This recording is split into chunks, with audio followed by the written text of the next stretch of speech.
interesting but tragic life. He belonged to a minority racial group, and from birth and childhood he had felt the oppression of the popular opinion against the people with whom he was related. He was hurt, damaged, antagonized, frustrated, and finally became actively rebellious. With the power of economic need and with the profession for which he had been educated, he was able to keep this particular problem rather under control.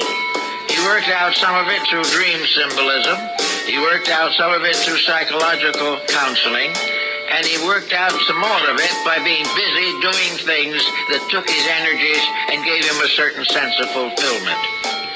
Somewhere along the line, this individual suddenly developed an addiction to alcohol, which is, of course, not by any means as excessive usually as some other addictions.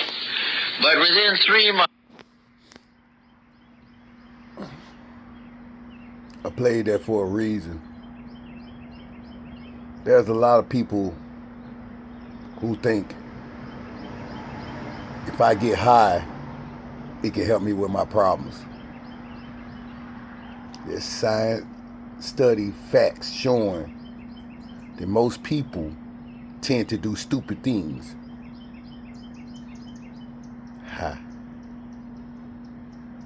You're already going through depression in this world, bills, husband, baby mama, whatever your situation you're going through.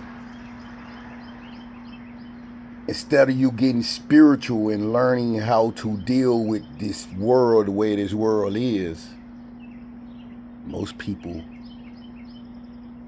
call up them demons.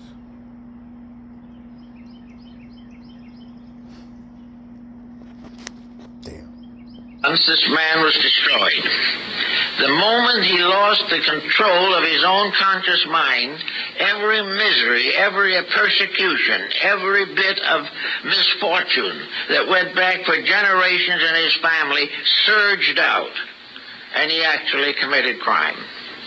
He would never have committed crime had the pressure within himself not been so intense, and the defenses against it had been gradually removed by alcohol. Therefore, any individual who is not happy in a normal state will be more unhappy under the addiction of any form of stimulant which breaks down the defenses of the conscious character of the person. We have passed through in the last century, in the present century, we have passed through 2 world wars, great depressions, and we're in the midst of complete planetary upheaval. This should be the great challenge. To meet this, every individual should be using the very best mental equipment that he has. He should be thinking seriously on the ways in which he can think straight in a crooked situation. How he can survive all of these difficulties simply because he has resources within himself that are stronger than the pressures on the outside. Today, the average young person does not have